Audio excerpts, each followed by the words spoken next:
Welcome to your favorite channel ES Assam Paper. আজি তোমালোকৰ সন্মুখত লৈ আহিছো সেকেন্ড সেমিষ্টাৰৰ কম্পালসৰি BA আৰু BSc MDC Humanities and Social Scienceৰ চেপ্টাৰ নম্বৰ 2 কিছুমান গুৰুত্বপূৰ্ণ কোৱেশ্চন আনসাৰ আলোচনা কৰিম 2 মাৰ্কছৰ সংবিধান নাগৰিকত্ব আৰু যুক্তৰাজ্যবাদ এই চেপ্টাৰত তোমালোকৰ 2 মাৰ্কৰ কোৱেশ্চন আনসাৰ আলোচনা কৰিম আৰু তোমালোকে এই ভিডিও ডেসক্ৰিপশনত লিংক পাবা যে 1 মাৰ্কৰ 1 চেপ্টাৰৰ 1 আৰু 2 আৰু তোমালোকে 10 মাৰ্কছৰ কোৱেশ্চন আনসাৰ এই ভিডিও ডেসক্ৰিপশনত লিংক দিয়া আছে তো লিংক যে তোমালোকে চাব পাৰা আজিৰ মূল ভিডিওটো আৰম্ভ কৰো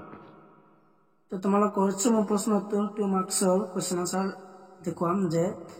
ইম্পৰ্টেন্ট কোৱেশ্চন নম্বৰ 1 যে সংবিধান দেশৰ জনসাধাৰণৰ আশা আৰু আকাংক্ষাৰ কেন্দ্ৰবিন্দু ব্যাখ্যা কৰা এই কোৱেশ্চনটো চাবা এক্সামৰ কাৰণে আৰু তোমালোকে কোৱেশ্চন কৈ দি আছো তো তোমালোকে আনসাৰ কিনে তোমালোকে চাই লবা মোবাইলৰ পৰা ইয়াৰ লগত চাবা যে কোৱেশ্চন নম্বৰ 2 যে সংবিধানৰ সংজ্ঞা দিয়া সংবিধানৰ কেনেদৰে ভাগ কৰিব পাৰি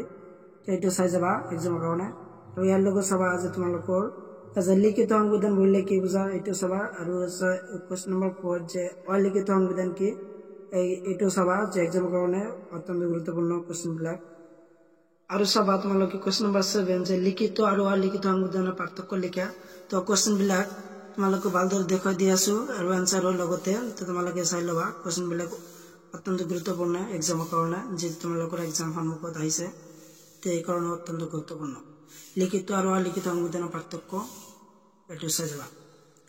কোৱেশ্চন নম্বৰ 9 ভাৰতীয় সংবিধানৰ যিকোনো দুটো উৎস উল্লেখ কৰা ভাৰতীয় সংবিধানৰ যিকোনো দুটো উৎস উল্লেখ কৰিবলৈ কৈছে ভেৰি ইম্পৰ্টেন্ট কোৱেশ্চন নম্বৰ 2 এক্সামৰ কাৰণে তো কোৱেশ্চন নম্বৰ 9 টো চাবা যে ব্ৰিটিছ সংবিধান দক্ষিণ আফ্ৰিকাৰ সংবিধান ইয়াছিল উৎস তোমালোকে সম্পূৰ্ণখিনি আনসাৰ কিনে চাই লবা কেমেৰাৰ পৰা তোমালোকে চাই লবা আৰু মডেল পেজ নম্বৰ 74 দি আছে তাৰ পৰা চাব পাৰা আৰু আছে তো নেক্সট খিনি লৈ তোমালোকে চাই থকা আৰু আছে নেক্সট কোৱেশ্চন নম্বৰ 12 যে ভাৰতীয় সংবিধান নমনীয় আৰু অনমনীয় মিশ্ৰণ এই কোৱেশ্চনটো অত্যন্ত গুৰুত্বপূৰ্ণ এক্সামৰ কাৰণে যে ভাৰতীয় সংবিধান নমনীয় আৰু অনমনীয় মিশ্ৰণ ব্যাখ্যা কৰা কোৱেশ্চনৰ এনসাৰটো তোমালোকে চাই লোৱা যেহেতু কেমেৰাত ভালদৰে দেখাই দি আছো তোমালোকে তাৰ পৰা চাই লোৱা কেমেৰাত আৰু নহলে স্ক্ৰিনশ্বট মাৰি ল'বা আৰু ইয়াৰ লগত চাবা কোৱেশ্চন নম্বৰ 13 টো যে ভাৰতীয় সংবিধানৰ মূল গাঁথনি বুলিলে কি বুজা তো এইটো এক্সাম কাৰণে ইম্পৰ্টেন্ট হয় এইটো চাবা কোৱেশ্চন নম্বৰ 13 12 13 দুটা ইম্পৰ্টেন্ট হয় এক্সাম কাৰণে কেমেৰাত ভালদৰে দেখাই দি আছো তো তোমালোকে চাই লোৱা ইয়াৰ পিছত চাবা তোমালোকে কোৱেশ্চন নম্বৰ 16 টো নাগৰিকত্বৰ সংজ্ঞা দিয়া এইটো এক্সামৰ কাৰণে অত্যন্ত গুৰুত্বপূৰ্ণ হয় নাগৰিকত্বৰ সংজ্ঞা দিয়া ইয়াৰ আনসাৰটো তোমালোকে চাই লোৱা কোৱেশ্চন বিলাক তোমালোকৰ 2 মাৰ্কৰ হয় তো তোমালোকে পঢ়িবা এইবিলাক অত্যন্ত গুৰুত্বপূৰ্ণ হয় এক্সামৰ কাৰণে আৰু আছে তোমালোকৰ নেক্সট কোৱেশ্চনটো হ'ল যে কোৱেশ্চন নম্বৰ 18 যে বিদেশী আৰু নাগৰিকৰ মাজৰ পাৰ্থক্যসমূহ কি এইটো চাবা যে বিদেশী আৰু নাগৰিকৰ মাজৰ বিদেশী আৰু নাগৰিকৰ মাজত থকা পাৰ্থক্যসমূহ কি এইটো চাই যাবা এক্সামৰ কাৰণে কোৱেশ্চনৰ এনসাৰটো ভালদৰে কেমেৰাত দি আছো তোমালোকে তাৰ পৰা চাই ল'বা আৰু ইয়াৰ লগত চাবা তোমালোকে কোৱেশ্চন নম্বৰ 19 টো যে 19 টো হ'ল যে কোৱেশ্চনটো হ'ল যে নাগৰিকৰ গুণসমূহৰ বিষয়ে এটি চমুকৈ কোৱেশ্চন নম্বৰ 19 টো চাই যাবা এক্সামৰ কাৰণে অত্যন্ত গুৰুত্বপূৰ্ণ হয় এইবিলাক কোৱেশ্চন তোমালোকৰ 2 মাৰ্কছ হয় এইবিলাক কোৱেশ্চন তোমালোকে কোৱেশ্চনটো চাবা আৰু আছে তো নেক্সট তোমালোকে নেক্সট খিনি লৈ তোমালোকে চাই থকা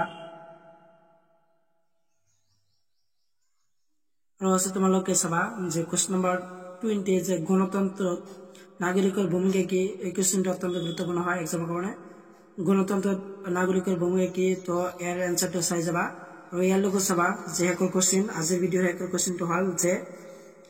কোৱেশ্চন নম্বৰ 21 যে ভাৰতবৰ্ষ এখন অৰ্ধযুক্তৰাষ্ট্ৰ মন্তব্য দিয়া